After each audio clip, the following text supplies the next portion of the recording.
Alors que l'offensive terrestre israélienne se profile sur Rafah, les négociations de trêve ont repris hier au Caire entre Israël, l'Égypte, les États-Unis et le Qatar.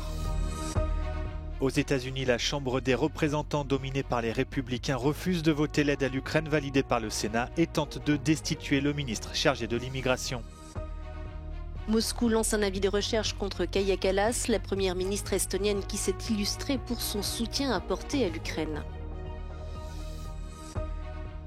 Après les menaces de Donald Trump sur la sécurité de l'Union européenne, l'Europe de la défense se fait toujours attendre.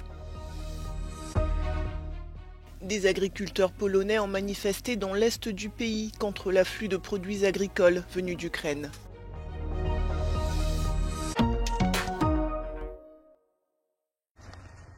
Sur ces images réalisées par l'armée israélienne, ces soldats progressent rue par rue, aux prises avec les combattants du Hamas. Selon l'armée, elles ont été tournées 7 semaines près de Khan Younes. Le sud de Gaza est le théâtre de violents combats, alors que l'Égypte, médiateur traditionnel entre Israéliens et Palestiniens, a réuni mardi les chefs des renseignements américains et israéliens, ainsi que le Premier ministre du Qatar, proche du Hamas, pour discuter d'une trêve. Une trêve réclamée par les Nations Unies pour empêcher une catastrophe humanitaire plus grave encore.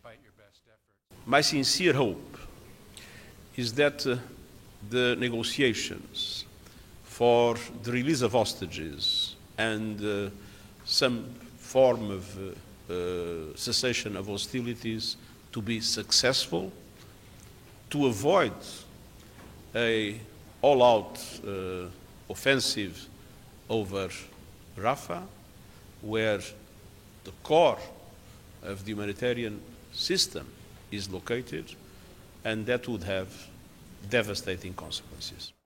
L'armée israélienne a également diffusé ces images de vidéosurveillance qui montreraient le chef du Hamas, Yahya Sinwar, et sa famille dans un tunnel de Khan Younes le 10 octobre, 3 jours après l'attaque sur Israël.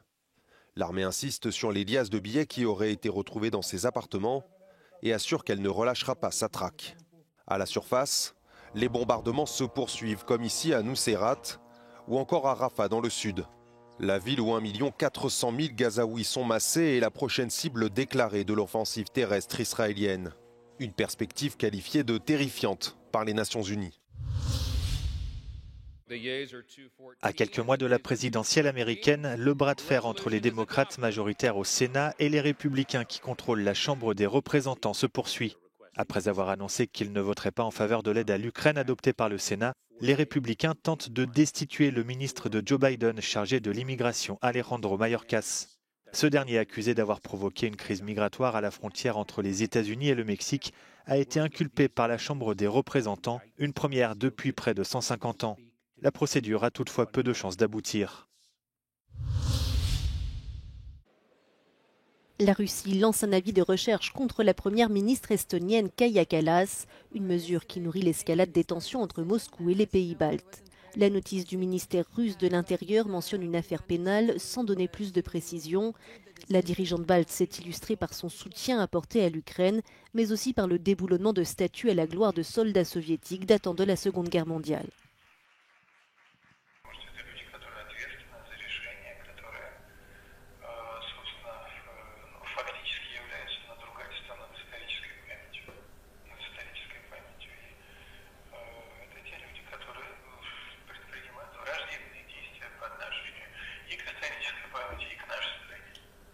C'est la première fois que le Kremlin émet un avis de recherche à l'égard de dirigeants de pays baltes.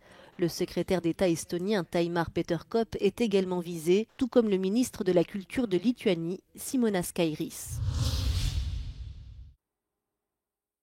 Il était jusque-là détenu en prison provisoire. Le sociologue de renommée Boris Kargarlitsky a été condamné par la justice russe à 5 ans de prison.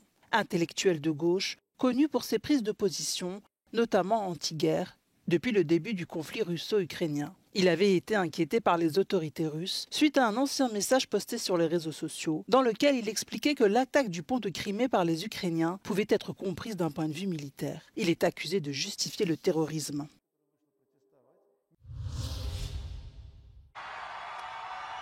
Les propos de Donald Trump ont dévoilé une réalité longtemps ignorée. L'Union européenne ne peut pas garantir seule sa propre sécurité. Alors que l'ancien président américain et candidat potentiel aux prochaines élections s'est engagé à ne pas défendre les pays de l'OTAN qui ne consacrent pas 2% de leur PIB à la défense, l'Europe s'interroge sur la mise en place d'une véritable union de la défense. Certains experts estiment que l'Union européenne est toujours dépendante des États-Unis dans de nombreux domaines. On specific areas, I would put strategic enablers, for instance, or these strategic capabilities that are very much needed at EU level, such as strategic transport capabilities, satellite capabilities, maritime and air awareness, then at the same time joint logistics. Les dépenses militaires des États membres de l'Union européenne ne sont pas négligeables. 240 milliards d'euros en 2022, soit presque autant que la Chine et plus du double de la Russie. Mais c'est la fragmentation qui pose problème. Selon l'Agence européenne de défense, les sommes dépensées par les États membres pour l'achat collaboratif d'équipements de défense représentaient moins de 20% du total des achats en équipements de défense en 2021. On short-term needs, of course, we need to replenish ammunition and capabilities and to urgently buy new capabilities. But at the same time, we need to also look on the long term, which is developing these European capabilities that we hear about in the press and in decisions. L'objectif d'une union de la défense n'est pas nécessairement de construire une armée européenne, ce qui semble impossible à réaliser à ce stade, mais au moins d'améliorer l'interopérabilité, l'acquisition et la livraison d'armes au niveau européen.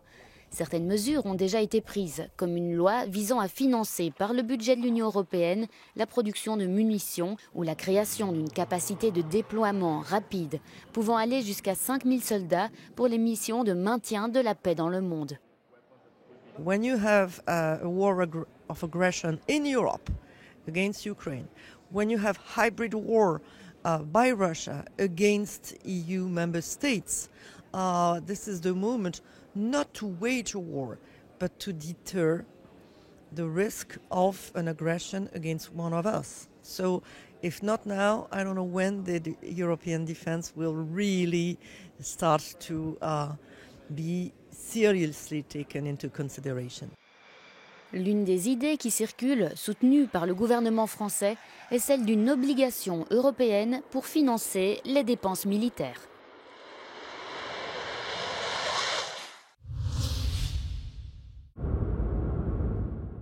Toujours aussi déterminés, les agriculteurs polonais poursuivent leur mouvement.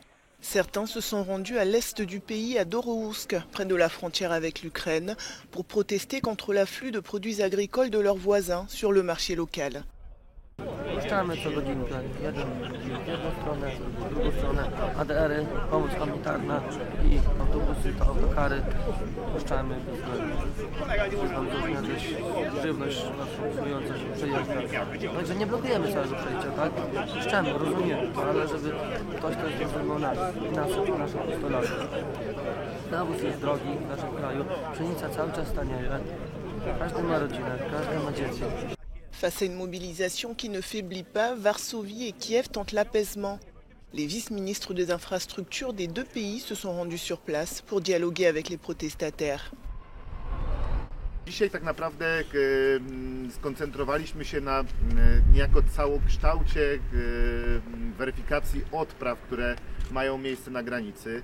Szereg drobnych ustaleń dotyczących regulacji ruchu w trakcie, przed zawieszeniem protestu zostało przez nas uzgodnionych i dzisiaj weryfikujemy, jak to wygląda. Блокування кордону – це фактично проблема, з якою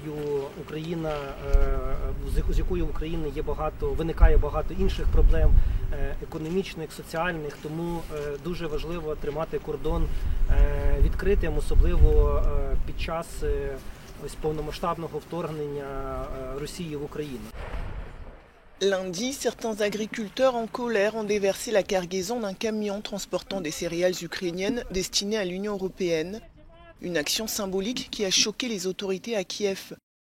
Face à cette situation tendue, le ministre polonais de l'Agriculture a déclaré être en discussion avec son homologue ukrainien pour limiter la quantité de ses produits agricoles. Il a par ailleurs précisé que la solution devait également venir de l'Union européenne. The actions of Polish farmers have been an inspiration for farmers across Europe who are also affected by the relaxed regulations for imports of products from Ukraine. But this time they declare they want concrete changes. Magdalena Hodownik for Euronews from Dorochoz. Alors que des manifestations d'agriculteurs en Europe se poursuivent, notamment en Espagne, où la profession réclame un contrôle plus ferme à l'égard des produits importés, la Commission européenne vient d'adopter ce mardi une exemption partielle aux obligations de jachère. C'était une revendication forte des récentes manifestations agricoles qui ont éclaté un peu partout en Europe. Désormais, les agriculteurs pourront utiliser certaines terres qu'ils étaient auparavant contraints de laisser en jachère pour des raisons environnementales. This accommodates several requests from member states for more flexibility to better respond to challenges facing EU farmers.